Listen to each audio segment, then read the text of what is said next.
Hello viewers, आज के इस वीडियो में हम महाभारत के सबसे शक्तिशाली योद्धा कर्ण जी की कुछ 5 ऐसी गलतियों का बताएंगे जिनसे उनकी मौत हुई। तो दोस्तों, ऐसे ही वीडियो देखने के लिए हमारे चैनल को सब्सक्राइब करना ना भूलें और नोटिफिकेशन बेल आइकन को प्रेस करें लेटेस्ट अपडेट्स पाने के लिए। इस बात से कोई इनकार नहीं कर सकता कि महाभारत के प्रसिद्ध योद्धा और अंतिम दिनों में कौरवों की सेना के सेनापति कर्ण अपनी प्रतिनिधि अर्जुन से श्रेष्ठ धनुर्धारी थे, जिसकी तारीफ भगवान श्री कृष्ण ने भी की थी। लेकिन कहते हैं ना, कुसंगति का असर बहुत घातक होता है। बहुत कम लोग ऐसे होते हैं जो कमल के समान होते हैं। महाभारत युद्ध में कर्ण सबसे शक्तिशाली योद्धा माने जाते थे। कर्ण को किस तरह से काबू में रखा जाए, यह कृष्ण जी के लिए भी चिंता का विषय चल रहा था। लेकिन कर्ण दानवीर, नैतिक एवं संवेदनशील व्यक्ति थे। यह 3 बातें ही उनसे विपरीत पड़ गई। कर्ण के बारे में सभी जानते हैं कि वे सूर्य कुंती पुत्र थे। उनका पालन माता पिता का नाम अधिरथ और राधा था। उनके गुरु परशुराम और मित्र दुर्योधन थे। हस्तिनापुर में ही कर्ण का लालन पालन हुआ। उन्होंने अंग देश के राज सिंहासन पर भार संभाला था। जरासंध को हराने के कारण उनको चंपा नगरी का राजा बना दिया गया था। सबसे पहली गलती, ब्रह्मास्त्र। उस काल में द्रोणाचार्य, परशुराम और वेद व्यास ही ब्रह्मास्त्र चलाना और किसी के द्वारा ब्रह्मास्त्र का प्रयोग किए जाने पर उसे असफल करना जानते थे। उन्होंने यह विद्या अपने कुछ खास शिष्यों को ही प्रदान की थी। उनमें से किसी तरह ब्रह्मास्त्र को असफल करना है, यह कम ही शिष्यों को याद था। जब द्रोणाचार्य ने कर्ण के सूत पुत्र होने को जानकर ब्रह्मास्त्र विद्या सिखाने से इनकार कर दिया, तब वह परशुराम के पास पहुंचे। परशुराम ने प्रण लिया था कि वह इस विद्या को सिर्फ ब्राह्मण को ही सिखाएंगे, क्योंकि इस विद्या के दुरुपयोग का खतरा बढ़ गया था। कर्ण यह सीखना चाहता था, तो उसने परशुराम के पास पहुंचकर खुद को ब्राह्मण का पुत्र बताया और उससे यह विद्या सीख ली। परशुराम ने ब्राह्मण के अलावा कर्ण को अन्य सभी अस्त्र शस्त्रों की विद्या सिखा दी थी। फिर एक दिन जंगल में कहीं जाते हुए परशुराम को थकान महसूस हुई। उन्होंने कर्ण को कहा कि वे थोड़ी देर सोना चाहते हैं। कर्ण ने उसका सिर अपनी गोद पर रख लिया। परशुराम गहरी नींद में सो गए। तभी कहीं से एक कीड़ा आया और वह कर्ण की जांघ पर डंक मारने लगा। कर्ण की जांघ पर घाव हो गया, लेकिन परशुराम की नींद न खुल जाए इसलिए वह चुपचाप बैठा रहा। घाव से खून बहने लगा। बहते खून ने जब परशुराम को छुआ तो उनकी नींद खुल गई। उन्होंने कर्ण से पूछा कि तुमने उस कीड़े को हटाया क्यों नहीं। कर्ण ने कहा कि आपकी नींद टूटने का डर था, इसलिए। परशुराम ने कहा कि किसी ब्राह्मण में इतनी सहनशीलता नहीं हो सकती। तुम जरूर कोई क्षत्रिय हो, सच सच बताओ। तब कर्ण ने सच बता दिया। क्रोधित परशुराम ने उसी समय श्राप दिया कि तुमने मुझसे जो भी विद्या सीखी है वह झूठ बोलकर सीखी है, इसलिए तब भी तुम्हें इस विद्या की सबसे ज्यादा जरूरत होगी। तब तुम इस विद्या को भूल जाओगे और कोई दिव्य अस्त्रों को उपयोग नहीं कर पाओगे। तो दोस्तों, इसी की वजह से ही कर्ण आखिरी के समय में अर्जुन से लड़ते वक्त हार गए। कवच और कुंडल। भगवान कृष्ण की भली भांति जानते थे कि जब तक कर्ण के पास कवच और कुंडल है तब तक उसे कोई नहीं मार सकता। ऐसे में अर्जुन की सुरक्षा की कोई गारंटी नहीं। उधर देवराज इंद्र भी चिंतित थे, क्योंकि अर्जुन उनका पुत्र था। भगवान कृष्ण ने देवराज इंद्र दोनों जानते थे कि जब तक कर्ण के पास पैदाइशी कवच और कुंडल है वह युद्ध में अजय रहेंगे। तब कृष्ण ने देवराज इंद्र को एक उपाय बताया और देवराज इंद्र एक ब्राह्मण के वेश में पहुंच गए कर्ण के द्वार पर। देवराज भी सभी के साथ लाइन में खड़े हो गए। कर्ण सभी को कुछ न कुछ दान देते जा रहे थे। बाद में देवराज का नंबर आया तो दानी कर्ण ने पूछा, ब्राह्मण जी आज्ञा दीजिए, किस वस्तु की अभिलाषा करते हैं आप। तो ब्राह्मण के रूप में बने इंद्र ने कहा, हे महाराज, मैं बहुत दूर से आया हूँ, आपकी प्रसिद्धि सुनकर आया हूँ। कहते हैं कि आप जैसा दानी इस धरा में दूसरा कोई नहीं है, तो मुझे आशा ही नहीं विश्वास है कि मेरी इच्छित वस्तुओं तो मुझे अवश्य आप देंगे। फिर भी मन में कोई शंका न रहे, इसलिए आपसे संकल्प कर ले, तब भी मैं आपसे मांगूंगा, अन्यथा आप कहें तो मैं खाली हाथ चला जाऊंगा। तब ब्राह्मण के वेश में इंद्र ने और विनम्रता पूर्वक कहा, नहीं नहीं राजन, आपके प्राण की कीमत हम नहीं करते। बस हमें इच्छित वस्तुएं मिल जाए तो हम अत्य शांति मिले तो हम यहाँ से चले जाएं। कर्ण ने तैश में आकर जल हाथ में लेकर कहा, हम प्रण करते हैं कि आप जो मांगेंगे हम आपको देंगे। तब ब्राह्मण बड़े इंद्र ने कहा, राजन, आपके शरीर के कवच और कुंडल हमें दान स्वरूप चाहिए। एक पल के लिए सन्नाटा छा गया। कर्ण ने इंद्र की आंखों में झांका और फिर दानवीर कर्ण ने बिना एक क्षण ही गवाए अपने कवच और कुंडल शरीर में खंजर की सहायता से अलग किए और ब्राह्मण को सौंप दिए।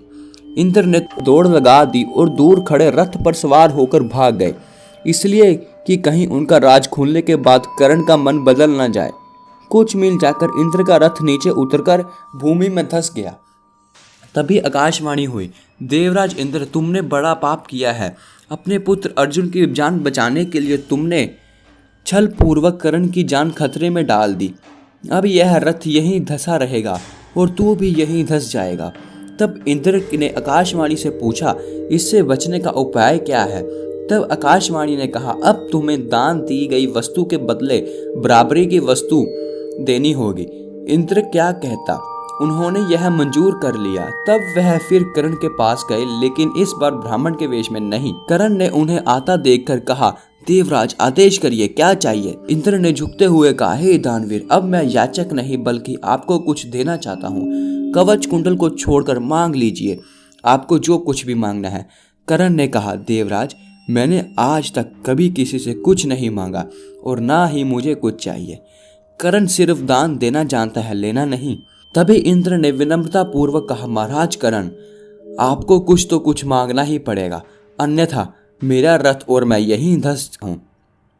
आप कुछ मांगेंगे तो मुझे बड़ी कृपा होगी। आप जो भी मांगेंगे मैं देने को तैयार हूं। कर्ण ने कहा, देवराज, आप कितनी भी प्रयत्न कीजिए, लेकिन मैं सिर्फ दान देना जानता हूं, लेकिन लेना नहीं। तब लाचार इंद्र ने कहा, मैं ये वज्र रूपी शक्ति आपको बदले में देकर जा रहा हूँ। तुमने इसको जिससे ऊपर भी चलाया वह बच नहीं पाएगा, भले ही साक्षात काल के ऊपर ही चला देना, लेकिन इसका प्रयोग सिर्फ एक बार ही कर पाओगे। कर्ण कुछ कहते कि उससे पहले देवराज वहां से वज्र शक्ति वहां रखकर तुरंत भाग गए। बाद में कर्ण को वज्र शक्ति को अपने पास मजबूरन रखना पड़ा, लेकिन जैसे ही दुर्योधन को मालूम पड़ा कि कर्ण ने अपने कवच कुंडल दान में दे दिया है, तो दुर्योधन को बहुत चक्कर आ गए। उसे हस्तिनापुर का राज्य हाथ से जाता लगने लगा, लेकिन जब उसने ये सुना कि उसके बदले वज्र शक्ति मिल गई है, तो फिर उसकी जान में जान आई। अब इसे भी कर्ण की गलती नहीं मान सकते, यह उसकी मजबूरी थी। लेकिन उसने यहाँ गलती यह की कि वह इंद्र से कुछ मांग ही लेता। नहीं मांगने की गलती तो गलती ही है। अरे, वज्र शक्ति की 3 बार प्रयोग करने की इच्छा ही व्यक्त कर देता। तीसरी गलती, सर्प और कर्ण। अब यह कथा कितनी सच है इस पर शोध नहीं किया जा सकता, क्योंकि यह एक लोक कथा पर आधारित है। माना जाता है कि युद्ध के दौरान कर्ण ने तुरीन में कहीं से एक बहुत ही जहरीला सर्प आकर बैठ गया। तुरीन अर्थात जहां तीर रखते हैं, यह पीछे पीठ पर बंधी होती है। कर्ण ने जब एक तीर निकाला चाहा तो तीर की जगह सर्प निकलकर उनके हाथ में आ गया। कर्ण ने पूछा, तुम कौन हो और यहाँ क्या करने आए हो? तब सर्प ने कहा कि हे दानवीर कर्ण, मैं अर्जुन से बदला लेने के लिए आपकी तुड़ीर में आकर बैठा हूँ। कर्ण ने कहा, क्यों? इस पर सर्प ने कहा, राजन, एक बार अर्जुन ने खांडव वन में आग लगा दी थी। उस आग में मेरी माता जलकर मर गई। तब से मेरे मन में अर्जुन के प्रति विद्रोह है। मैं उससे प्रतिशोध लेने का अवसर देख रहा था, वह अवसर मुझे आज मिला है। कर सर्प फिर बोला, आप मुझे तीर के स्थान पर चला दे, मैं सीधा अर्जुन को जाकर डस लूंगा, फिर कुछ ही क्षण में आपके प्राण पेखरू उड़ जाएंगे। सर्प की बात सुनकर कर्ण सहजता से बोले, हे सर्पराज, आप गलत कार्य कर रहे हैं। जब अर्जुन ने खांडव वन में आग लगाई होगी तो उनका उद्देश्य तुम्हारी माता को जलाना कभी नहीं रहा होगा। ऐसे में मैं अर्जुन को दोषी नहीं मानता, और दूसरा, अनैतिक तरह से विजय प्राप्त करना मेरे संस्कारों में नहीं है। इसलिए आप वापस लौट जाएं और अर्जुन का कोई नुकसान ना पहुंचाएं। सर्प वहां से उड़ गया और कर्ण को अपना प्राण गंवाना पड़ा। ब्राह्मण का श्राप। परशुराम जी के आश्रम में शिक्षा ग्रहण करने के बाद कर्ण वन में भटक रहे थे। इस दौरान वे शब्द भेदी विद्या सीख रहे थे।